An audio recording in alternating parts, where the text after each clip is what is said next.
Assalamualaikum warahmatullahi wabarakatuh. Salam sejahtera untuk kita semua. Yang terhormat Ibu Aldina Eka Andriani, SPD MPD, selaku dosen pengampu mata kuliah Laboratorium IPA, dan teman-teman yang menonton video ini yang berbahagia.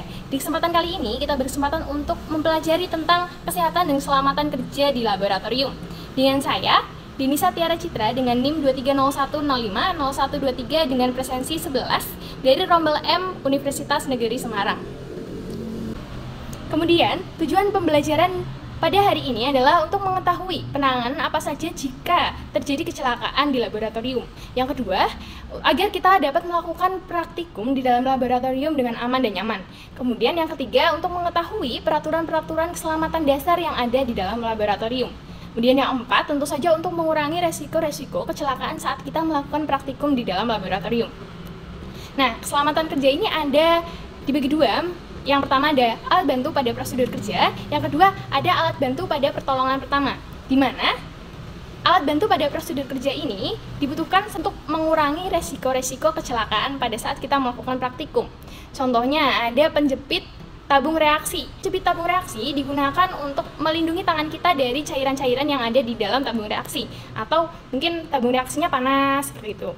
Kemudian ada penjepit buaya. Penjepit buaya dibagi menjadi dua, ada yang warna biru dan ada yang warna merah. Hal tersebut untuk memperlihatkan mana yang sisi positif dan mana sisi negatif dari aliran listrik.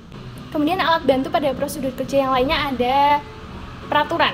Peraturan yang dibutuhkan saat kita melakukan praktikum di laboratorium. Hal tersebut guna mengurangi resiko-resiko kecelakaan saat kita melakukan praktikum. Kemudian alat bantu kerja yang lainnya adalah APD berupa jas lab, masker, sarung tangan, kacamata, pelindung kepala, dan sebagainya. Kemudian ada alat bantu pada pertolongan pertama. Alat bantu pertolongan pertama tentu saja ada P3K. Guna P3K di sini adalah untuk melakukan penanganan jika kita terkena cairan-cairan kimia atau luka bakar, luka sayat saat kita melakukan praktikum di laboratorium. Kemudian ada shower safety. Nah, shower safety ini kita gunakan saat tubuh kita terkena cairan-cairan kimia yang berbahaya, harus segera dialiri air.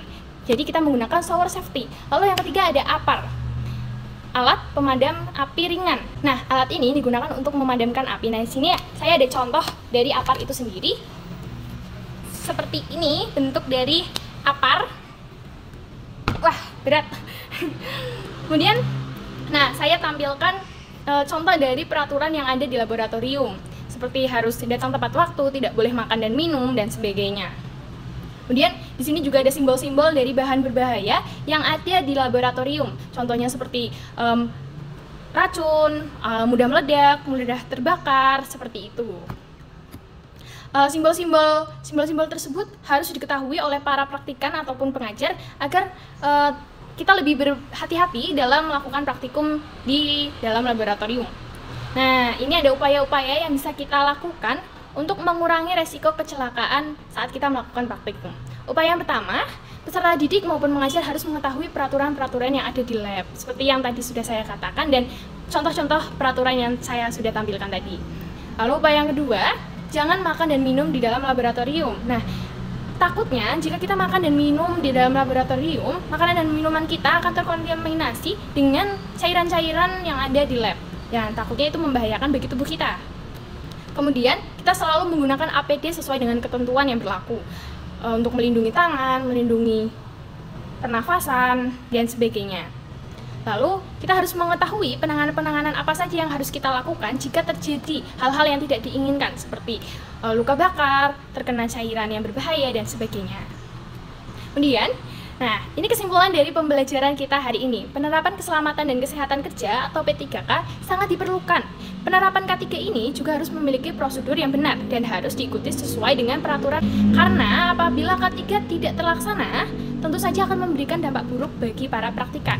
Nah, ada alat-alat K3 sendiri, berupa tadi ada APD, penjepit tabung reaksi, penjepit buaya, shower safety, APAR, dan P3K.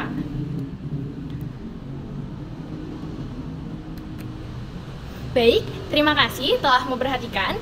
Harapannya apa yang sudah kita pelajari tadi dapat bermanfaat untuk kita ke depannya.